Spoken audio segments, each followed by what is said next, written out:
When you're done using your spin coater to apply stain, it's important that we clean this very thoroughly because any dried on stain in here will cause problems later on.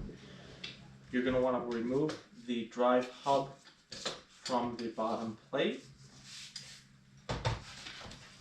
We don't recommend reusing these carpet pads once the stain has dried. It can cause clumps that will fall on or scratch your floor. This is considered a one-time use.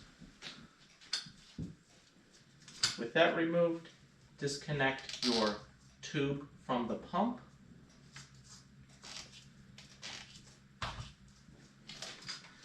You're going to need a bucket to flush this into.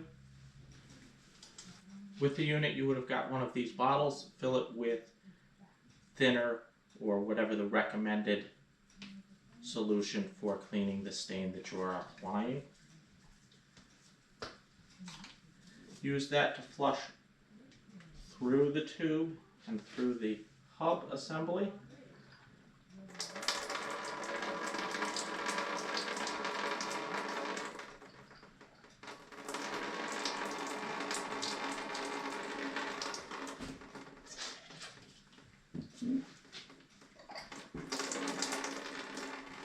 That's a good preliminary flush, but we still need to disassemble this and clean it thoroughly. Otherwise, we can get stain left inside there that will ruin the seals. If you're going to reuse this tube, you may need to flush it a little bit better than that. This tube is considered a consumable. Once you get dried stain inside there, it can flake off and plug up things.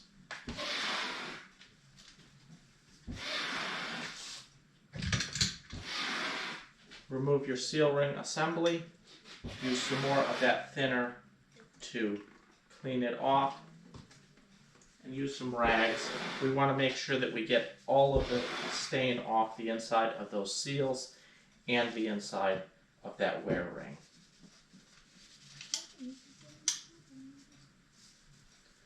We don't recommend storing this in cleaning solution. It will damage the rubber seals.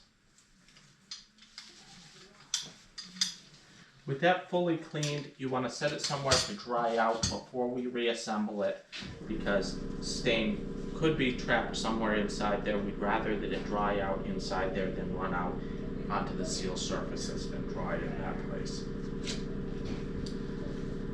Clean your wear ring.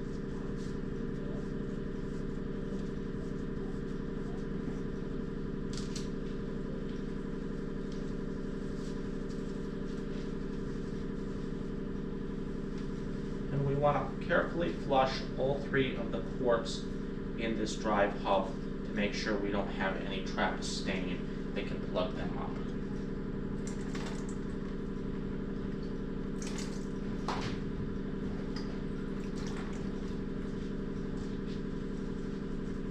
With that done, we can wipe this down and set it aside to make sure that it fully dries before we reassemble this.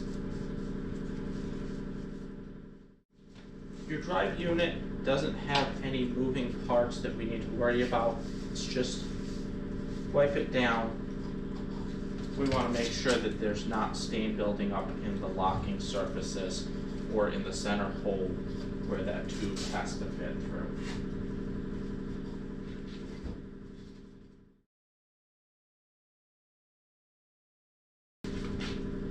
Turn your valve off on your stain bag and disconnect that.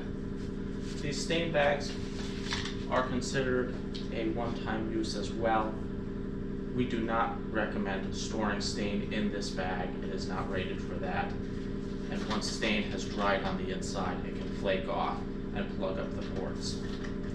It's also pretty common to see stain dry up inside this tube because we have no good way of flushing it. You'll need your remote to flush this pump out. We want to flush it in both directions to clean this tube. These tubes are easy enough to replace, but you should be able to get several uses out of them by flushing it after each use. Again, use your bottle of solvent, feed that in the top, run it through. And then we want to run it through the other direction.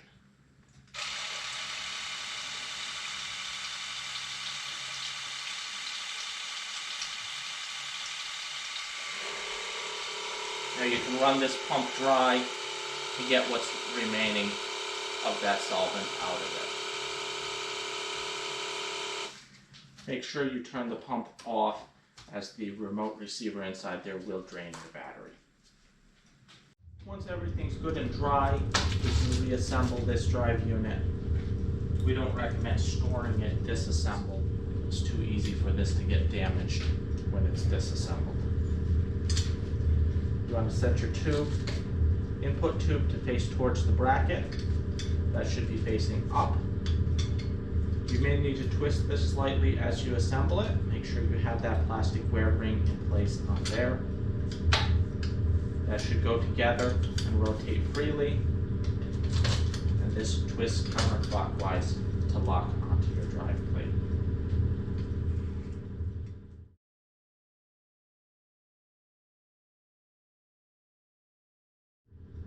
Make sure you dispose of the bag, carpet pad, and cleaning solution according to EPA standards.